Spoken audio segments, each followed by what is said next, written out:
But do you think, despite the lack of physical sales and it really affecting musicians monetarily, do you think this new age of more doing it independently and having more freedom, is that better to prevent musicians from being pigeonholed into here's your X, Y, and Z genres?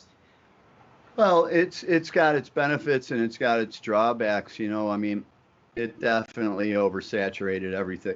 Excuse me, YouTube and all that shit like that. You can't make money selling records anymore. And Right.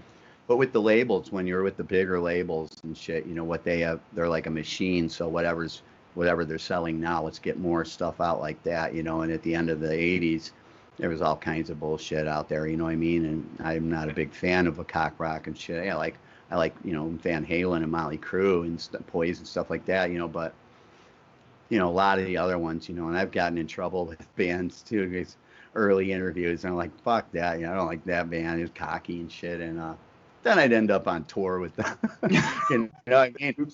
But yeah, it really fucked everything up. And then because you don't have a whole lot of say so on a major label, we had a lot of say so of what songs we were going to do because we already were pretty experienced at writing and recording in the regular studios and stuff. But there you go. To make a record like that in a big studio, you got to have an engineer, you got to have a second, maybe a producer, this and that, and in the big studios and shit. And it cost a fortune. I mean, I think the Strength record might have cost close to between 150 and 200 grand. You know what I mean? And it's a ridiculous amount of money. And then the videos on top of that were astronomical. And so nowadays, most people can track the stuff on their own, you know what I mean, and put it out or whatever the hell is going on. But yeah, you got a lot more freedom, but with the freedom comes a lot of you're losing a lot, with a major machine. That's why no one's ever heard anything besides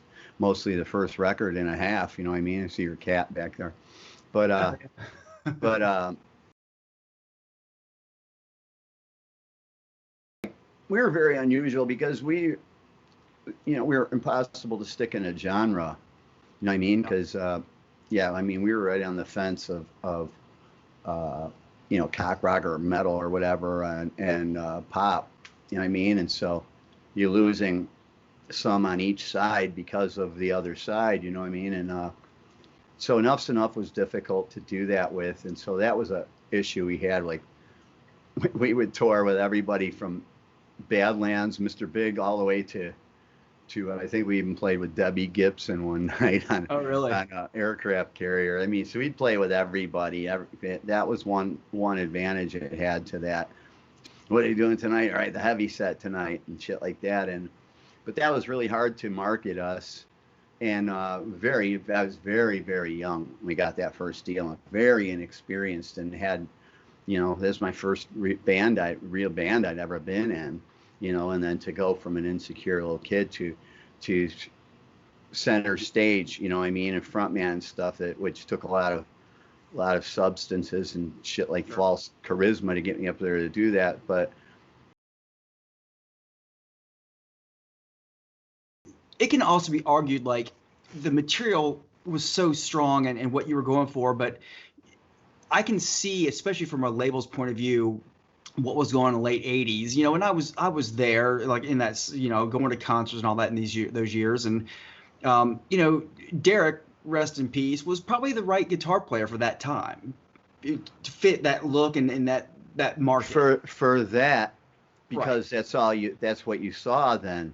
That's right. What happened then. It was that, but had everything gone kind of how with my instincts and the way that I envisioned, I think it would have been a band with more longevity and with real appropriate people, guys that, like how Zeppelin worked together, how the Stones worked together, actually had real, to write with and stuff like that. And longevity, I mean, just had not wore those stupid spandex pants and all this and that shit, and they had the big hair and stuff. We probably would be like a U2 or Tom Petty or something that has our own niche that's unaffected by the times and everything. And so yeah, that makes sense. Plus the big labels, you never really make a penny unless you get past this point. We would have had to have got past $1 million to see a dime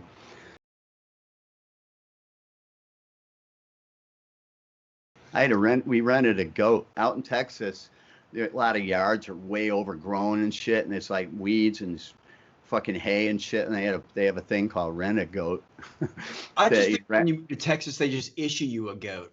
No, we had to rent it. I think it was like $3,500, but it ate everything in the yard. It ate the tires off the bicycles. It ate anything, you know. I mean, the hose on the compressor and shit. But I used to walk them.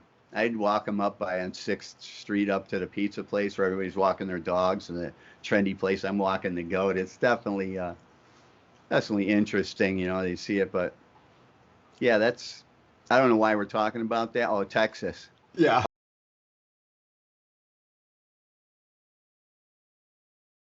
Yeah, Jakey Lee. He's playing on the Dissonance record, my last Enuff Z'nuff record. He's playing guitar on that. Yeah. I just saw him maybe, gosh, I say recently. It's probably been a year and a half, 2 years, but with Red Dragon Cartel, I just saw him. They originally asked me to sing for that. Really? I would like to hear that. It was our president from our first label, Eric Schulman. I guess he was involved in putting the band together and setting it up and making the record and shit. And he called me, and I hadn't talked to him since, you know, whenever. And they said, you know, they asked me if I'd be interested in singing. So I said, well, hand me off to the other guys, you know, whoever the guy in charge was, some bass player. Let me see the songs. Let me hear the songs. And I said, if I'm going to sing on your record, you know, they think they got everything written and everything. I said, you don't get me unless, you know, what comes with me is I fix the melodies, I fix the lyrics, I fix things. So I said, you don't get me for any other reason. And if you're just a hired singer and stuff, it's, you know, you better be paying a lot more than that.